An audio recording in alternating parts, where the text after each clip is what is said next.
Yeah, we need to go back to 2005 when you could tell if it was your raid leader or your main tank talking by telling if it was techno or death metal or nu metal in the background.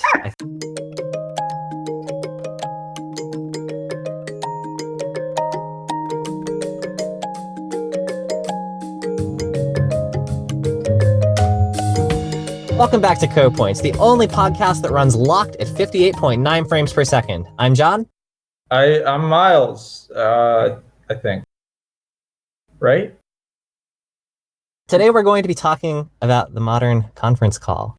Conference calls are a fact of life now. Even when pandemics aren't happening, companies are investing huge amounts of money into telepresence equipment for their offices to support increasingly distributed and asynchronous teams. Frankly, a lot of telepresence tools and practices aren't conducive to productivity or the comfort of those using them, and somehow the state of the art seems to have regressed over time. As an example, I used to teleconference with 24 other people for hours back in 2010, and not only was the experience much more intuitive, but we were able to coordinate far better and achieve much more demanding tasks than any conference I've ever had for work.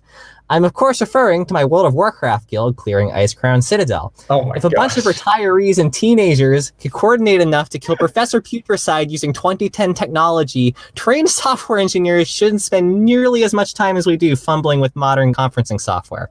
Am I right or am I right, Miles? You're right. You're right. And I think we can kind of break this up into two segments. The tools are frankly not very good, and it feels like they keep getting reinvented every 5 years, and the reinventions don't really improve upon much. And also the practices seem to always be just a little bit away from perfect. And I feel like that might also just be because some of those tools are not promoting the practices that used to be so effective, frankly, that used to work really, really well when we were trying to coordinate where 24 people were standing to get out of AoE slime pools. We're talking about push to talk, aren't we? We are absolutely talking about push to talk. Stateful muting, why does that exist? Stateful muting? Yeah, like I press a button. I don't know if I'm muted or unmuted, right? Because it's like I just pressed a button. And then I have to look on the screen to figure out if I'm muted. See, what they should do is like with every like conference call, like, you know, like little system, they should also mail in like a whole bunch of buttons, right? And you can't talk unless a button's pressed, right? Like they physically mail you a button. Like if you want to turn off push to talk, what they're going to tell you to do is tape that button down. Like that's your only option. There are some accessibility concerns to making somebody press and hold a button for a long period of time.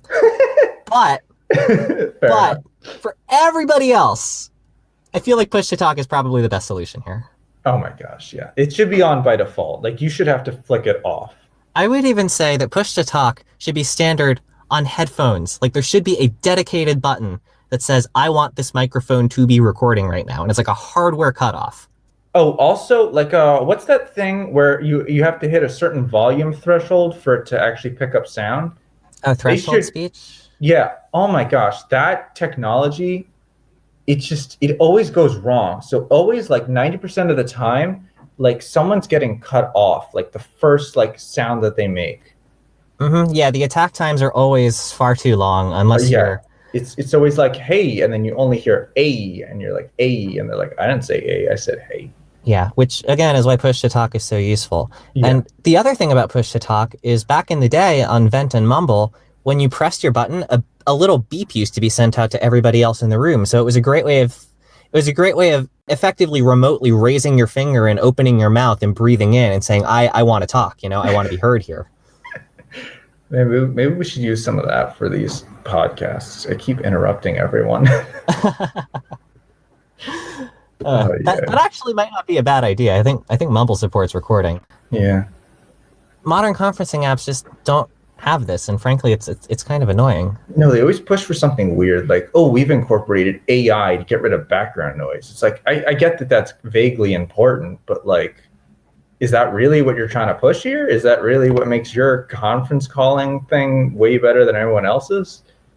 It might also be that a lot of these business-oriented ones assume that the hardware that you have is probably less good. Like you don't have a mouse with 5 buttons that are accessible via your thumb that you can press. I guess.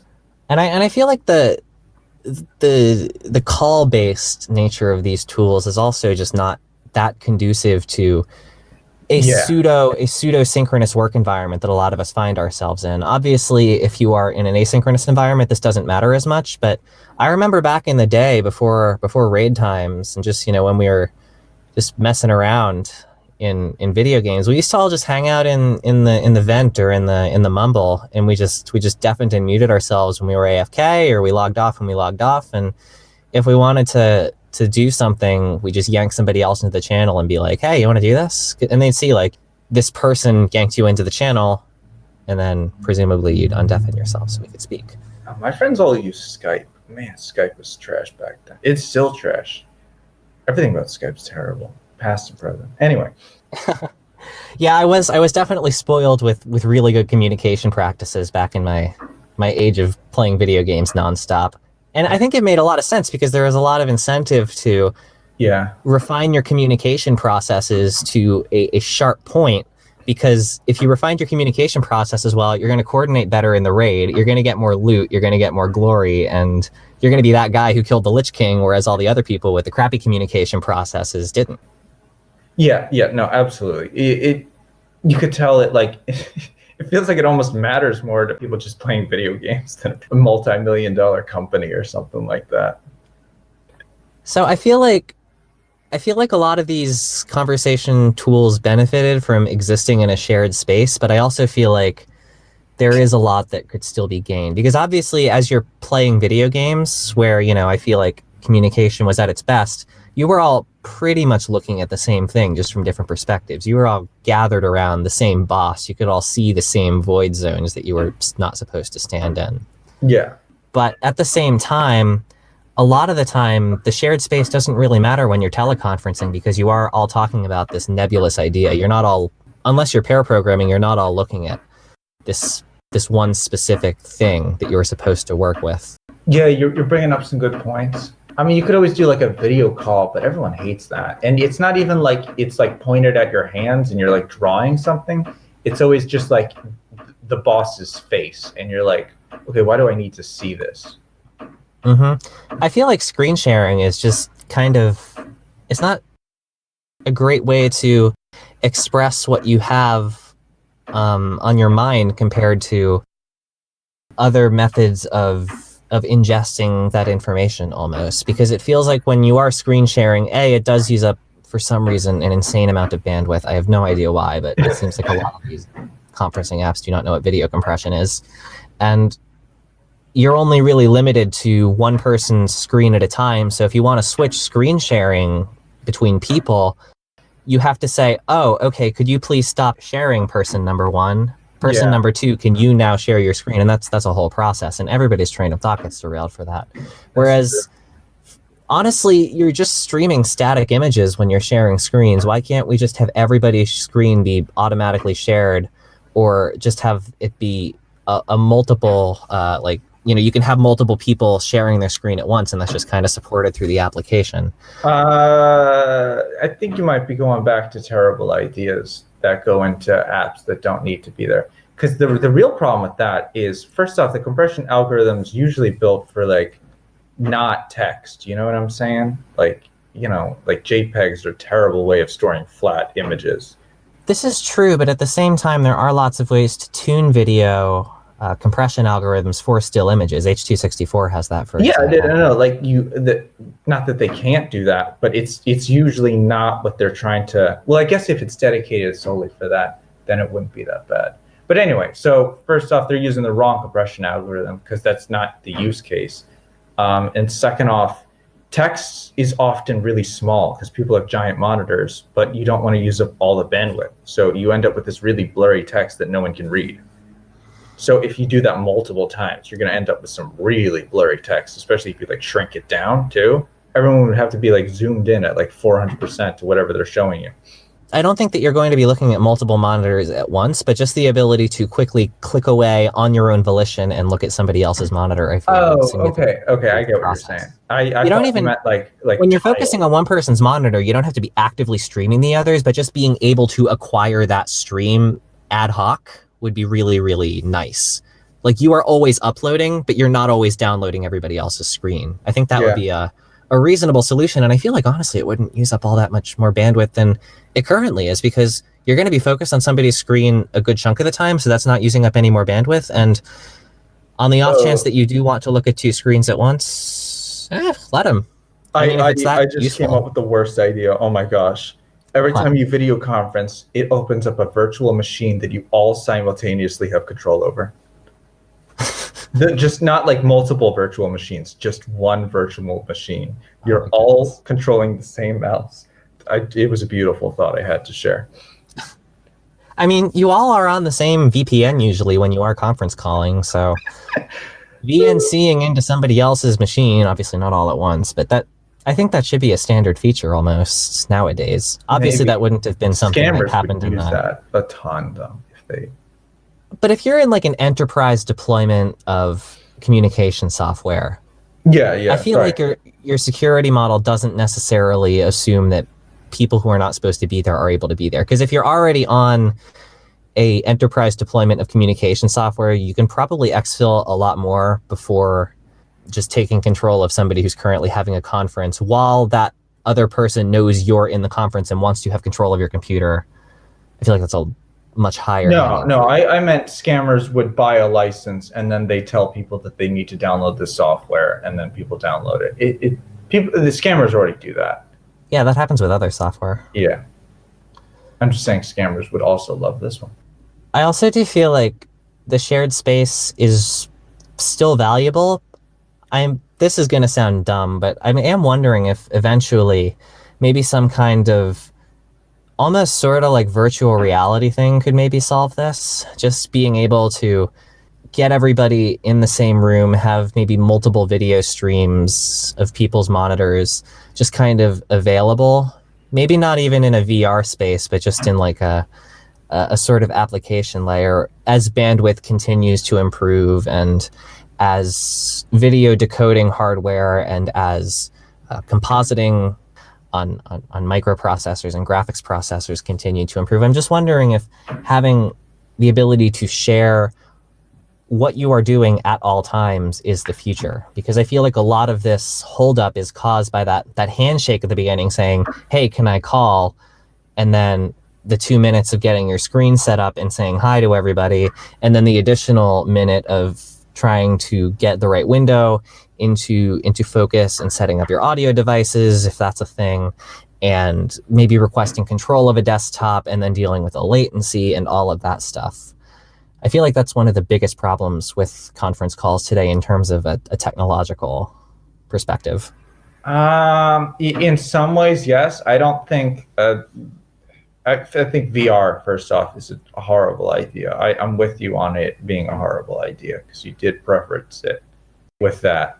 But I do think you're definitely right that a lot of the problem is starting everything up, especially because someone's going to have a bad connection or someone's going to have their mic muted somehow and then not be able to figure out how to unmute it.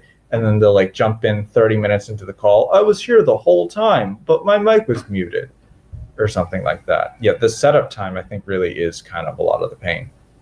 If you had, I guess, a lot of presets made, like whenever you first download it and then you like test it out with someone, maybe?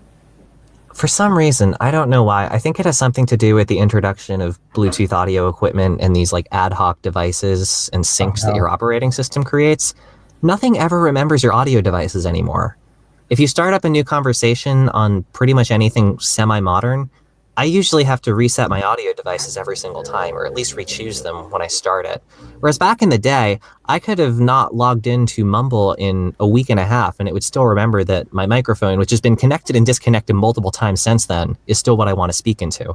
It would be really nice if we could have generic user audio syncs in an operating system that says, this program always goes to this sync number 1, your voice chat sync, and then you can connect a real hardware sync to it at any time. I think that would be, at least for power users, a nice thing to have.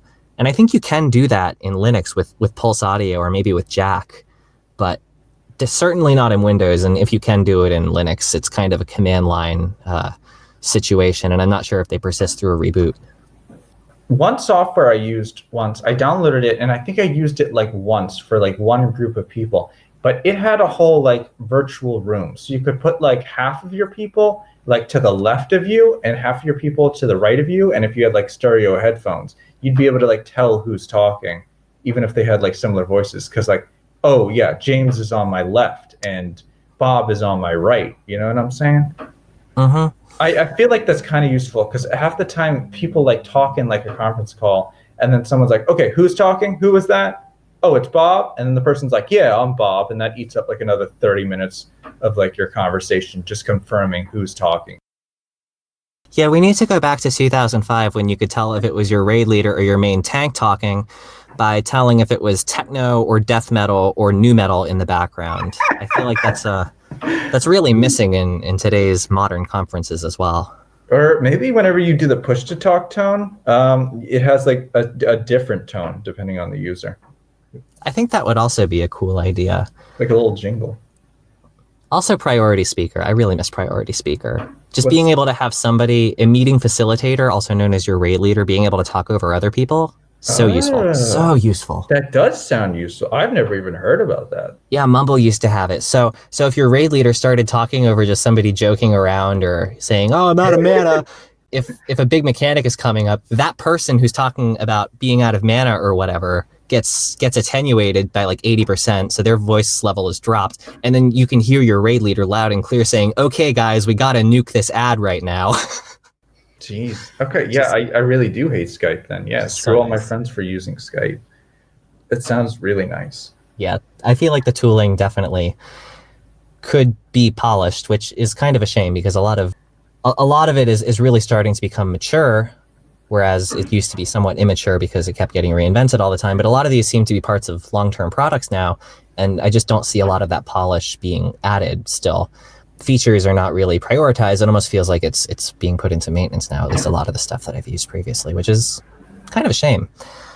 But that is just the tooling. So I also want to get into just practices, because regardless of what tooling you use, there are a lot of things that us humans on the ends of this tooling can also do to make meetings more productive and more comfortable to people who are in them. I think a lot of this just boils down to having strong facilitators and good practices that people pretty methodically follow that allow you to make sure that the number of people in the meeting is the right number. Obviously, you don't want to be talking about things on the front end with all of your backend guys, especially if that thing on the front end is exclusively on the front end and the backend guys are never going to touch it. And I feel like also a lot of the slowness in setting up and tearing down these conversations could also be helped a lot just by good process as well, even if we don't have something like a modern day Mumble. Yeah. Definitely. So I think one of the other things that I took away from back in the day when I used to play video games a lot is a lot of the most successful groups I was in always had a strong facilitator in a meeting. They knew what they wanted. They knew why we were here, the topic of this meeting.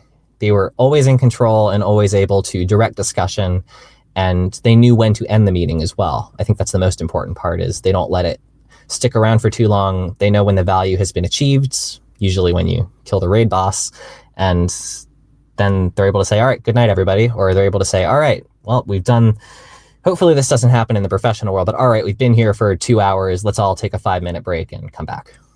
I agree. I think the problem with that though is in like in like a raid or something like that. You know who you're talking to. You know what I'm saying? Mm-hmm. Like you're not like, oh hey, oh who's in charge of healing? Like, you know what I'm saying? You know who's in charge of healing. You know, before you ever get into that call, you know who your healer is. Whereas like the teams tend to get more ambiguous, and the person in charge doesn't know who's working on each individual task, like all the time before the meeting. Like they don't sit down and memorize, oh, this guy during the Scrum meeting said he would cover this, so I'm definitely going to expect him with an answer for that next time. I mean, like sometimes that happens, but they don't have all that memorized, I guess. So Well, a lot if of you're teams like, do have their processes written down on a ticket tracking board, so yeah, but you like can cross-reference that. it's a little ambiguous, is all I'm saying. Because like someone's like, oh, the boss is like, we have this massive backend problem. Like, can someone give me some like info on it? And like, that's not anything particular. You're like, no one, that doesn't give anyone the ability to like speak up. You know what I'm saying? Well, that's just the first rule of management. You always have somebody own everything. Always hold one person to something, even if they're not specifically the the person who is maybe even most knowledgeable or most involved with that segment. Just have them own it and delegate as needed. So there's always a person in that chain who can answer for something. No, true. If you're not in a meeting with a set agenda or a preset agenda, which I also feel is an important part of meeting process, to always have an agenda available, even if it's very brief, even if it's very exploratory or uncertain, because the point of that meeting might be to flesh out other problems that you need to talk about or other components that you need to talk about. If you don't have that agenda, a meeting is very difficult to extract value from, because you don't really know if you're supposed to talk about certain things, and you don't know what you're going to be able to contribute or what you might need to listen for in this meeting and what information you might be able to extract from it yourself. Having a strong meeting facilitator both before, during, and after the meeting is a good thing to do, and it really helps you achieve the full value of that meeting. Yeah, definitely. There's always that shy guy who like won't speak up in the meeting unless he knows like 100% it's relevant to him. And then there's always like the really loud person who wants to dominate and talk all about themselves, even if it's not relevant to the conversation at all. And if you give them that opportunity by having like an open-ended meeting, they'll take it. And also, it makes your meetings more efficient, because people who know for a fact that the meeting is not going to touch anything that they either need to know about or need to have input on. For example, if you're just having a meeting about how a component's going to look on the front end, you almost certainly don't need 3 backend guys in that meeting. Oh yeah, they should hash that out a bit more, like, because they always just grab like a whole department, and then like that one guy who's like, I have stuff to do. I'm not even like involved in this project. Why am I sitting on this meeting? Mm-hmm. And even when you have like large full team stand-up meetings, breaking away conversations really aggressively and not even doing after meeting conversations, just fully ending the call and then starting up a new call or moving into a new channel if you had better technology, is absolutely a better way of doing it, because you're not holding people there, and more importantly, you're not pressuring them to stay there beyond the scheduled meeting time.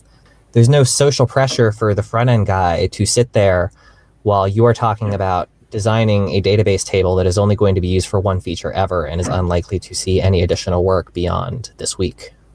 Yeah. I feel you there. For some reason, when that gets suggested, a lot of people just say, oh, well, drop the call. But I don't think they're really accounting for the pressure of being that guy who drops the call when, A, nobody else is going to drop the call because they're all feeling pressured too if they don't want to be there. And B, the pressure is also on you. You don't want to look like you don't care, right? Yeah, it feels rude. I think it is rude. If I was in a call and I was like, oh yeah, this is our big important project, and someone dropped it halfway through it, I'd be like, rude. We've been working hard on this, bud. Why you dropped the call? Or not even rude, just why don't you care about this database table? Do you not care about the success of the project? Do you not feel like you are going to have input on this? Which obviously I'm comfortable designing databases and I feel like my input is solid, but I feel like I don't need to give that input because the people who are already on the call and who are focusing on that feature and who have had the domain ingested into their minds already, I trust them to make good decisions.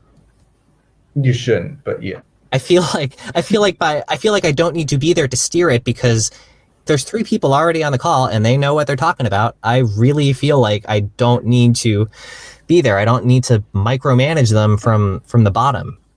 That's how you wind up with having 11 people on a conference call that needs 4 people maximum. As long as there's at least 5 people yelling over each other, I'm content.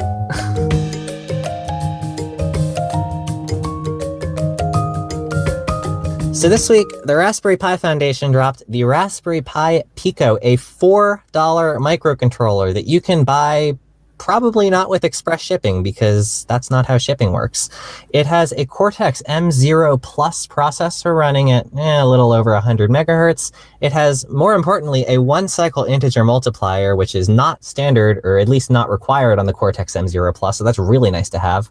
It's really, really easy to load code onto it, just like every other Raspberry Pi. You can plug it in, and it actually behaves exactly like a USB stick. You drop a binary on it, and then you boot it up again, you reboot it.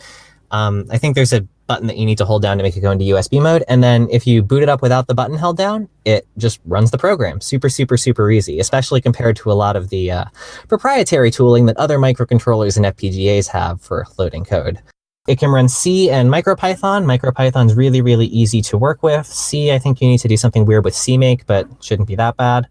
I'm very excited about this because it's cheap, it's easy to work with, and like all other microcontrollers, it absolutely sips power. So it's great in a lot of applications where you might have even wanted an original Raspberry Pi just because of how much power the new ones tend to use. So this is really exciting because it behaves a lot better than those older Raspberry Pis with the application level chips, even though those were, up until this point, the most energy efficient ones for, maybe not efficient, but the ones that consume the least amount of energy. And obviously, if you're not using all the capabilities, they are the most energy efficient ones. Yeah. I mean, it's always been weird. Like, they've always been trying to sit in that space between, like, more traditional Arduinos and more friendly to use, like, actual computers. So it's kind of, I don't know, it's kind of nice to see them, like, get a little bit closer to that, like, Arduino level while still being, like, user-friendly. Mm-hmm.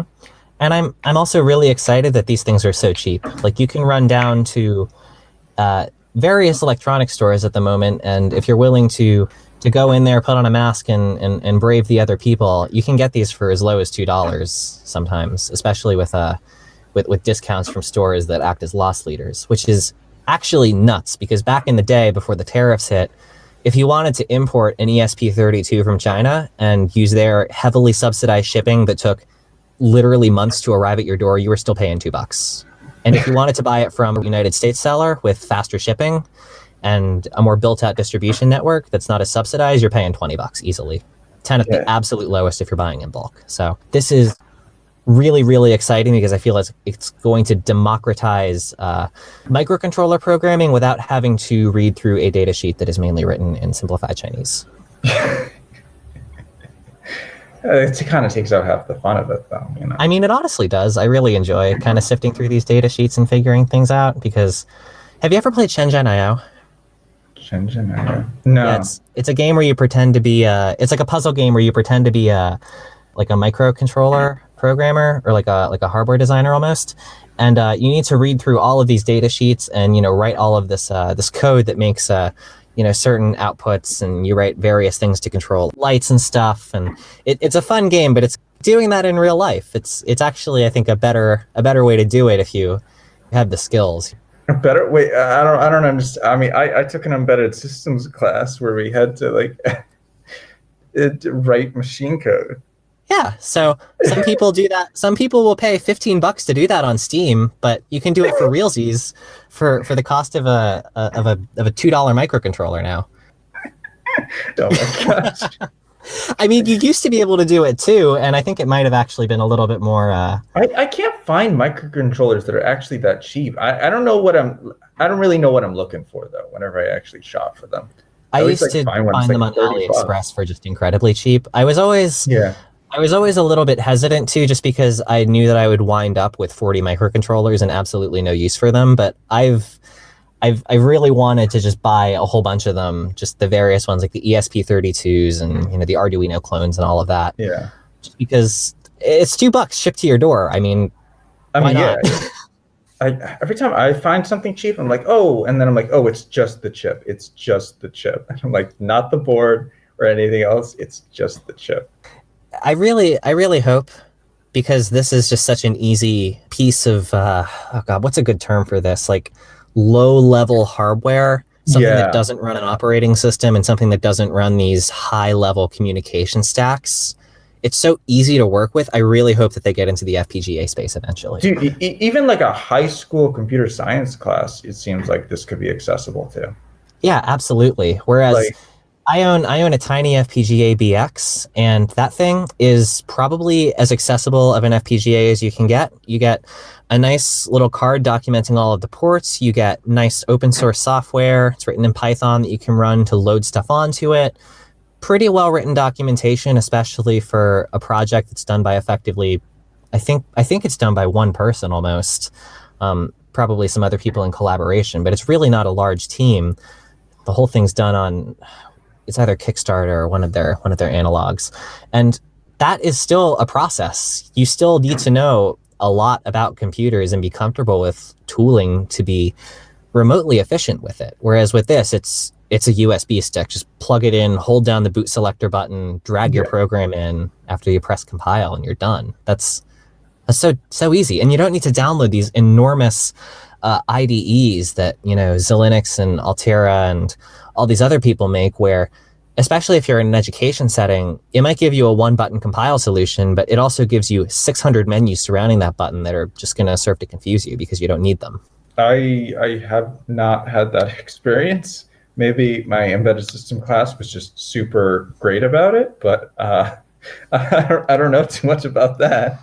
We used to have to download these insane IDEs just to get things running. I always found a way to hack around it. Like some really old depreciated software for our embedded system class. Yeah. Like, download this thing, and then he like gave us like a sketchy link, and I'm like, okay. Yeah, exactly. And I always had to find a way to hack around it to get it to work with standard command line tools, because usually those things just communicate over a serial bus, so it's usually not that bad to figure it out, but it's still a lot of figuring it out. And if this is your first microcontroller and you're not as familiar with your tooling as I might be, then it's very difficult, frankly. Oh yeah, like even I think we had to do something with like asynchronous communication over, like, I don't know. It can get really complicated depending on how user-friendly like the manual is and all that junk. Yeah, so I really hope that they get into the FPGA business, because I want a full stack of, well, extremely easy to use toys, let's be honest. I'm not deploying these things at any kind of scale with the code that I write, but it's always good to stay on top of things, and just having to yank something out of a bin and plug it in and figure out what kind of tooling I wrote to get the program loaded on and make it communicate nicely with Emacs and the major mode that I haven't updated in 6 months for the code and the build files and all that stuff. It's just so nice to just be able to pop something in, dump code on it, take it out, reboot, run. Easy. Yeah. I mean, do you think this is only for like hobbyists and like classrooms and stuff like that? Like, do you think this actually is like good for any commercial thing? I would imagine not. You'd probably just want to buy a whole bunch of like something even cheaper. But anyway, sorry. I don't know. I actually don't know what the Raspberry Pi Foundation's distribution and support is like for commercial projects. I know they do have a lot of long-term support for the Raspberry Pis. Like, they have commitments to not stop manufacturing certain models until certain years, which are very far out into the future, because presumably projects using them are going to need replacement parts. I don't know if the Pi Pico fits into one of these programs. It was just fairly recently released, so I'm not sure if the information is out yet, but I could foresee it being useful, especially for maybe university level deployments, maybe not something with a large corporation, but certainly things that are a bit smaller, where, intuitive usage is more important. You might have some grad students or some or even some undergrads that you're paying $10 an hour work on them. So you need it to be somewhat simple. You need it to be well supported, and you need it to have a reasonable long-term service policy. Yeah. I mean, it's easy enough to use that maybe if you're trying to get a proof of concept for something for like a R&D in a company, maybe. So I mean, if everybody wanted just the cheapest solution, we'd all just be buying ESP32s off of AliExpress. But obviously, electronic suppliers still exist, even though they're being undercut by a factor of 5 by just buying directly from the source. So there is value in having a well-supported product. Oh, absolutely, yeah. And the Raspberry Pi Foundation has historically been quite good at documenting and making their products as easy to use as possible and having at least good community support. I'm not sure what their professional support might be like, but I'm sure that will be a valuable consideration for a lot of people, especially because they're dealing with an organization with a much friendlier face than somebody with a website that looks like it came out of 2005 and a contact number. Yep. Why are tech companies like this? It's literally just the same product, but rebranded with a nice web page, and all of a sudden it sells like hotcakes. Well, this one actually does have custom silicon. Sorry, that was a bit disingenuous. It's, I believe, branded as custom SoC. Obviously, it's a Cortex M0 underneath, but it seems like there was a lot more thought put into it than just buying an off-the-shelf SoC. Oh, obviously. But like, I don't know. Even something like what's that pressure cooker that's super popular right now? Instant Pot? Instant Pot. But they just slap a label on it, give it a more user-friendly interface, and then all of a sudden it's like super popular. All right, great talk, Miles. Always a pleasure, and I'll catch you guys later. Goodbye. And that's the show. Thanks to Maiden, that's Meyda with an umlaut N, for their track The Beauty of Maths, licensed under the Creative Commons Attribution 4.0 license, which serves as our intro, outro, and interlude music. You can find more in the description of this episode. Please remember that the opinions expressed in this production may not reflect those of other participants on the show, or those of any participants' past, current, or future employers. They're also probably exaggerated a bit for comedy's sake. Anyway, thanks for tuning in.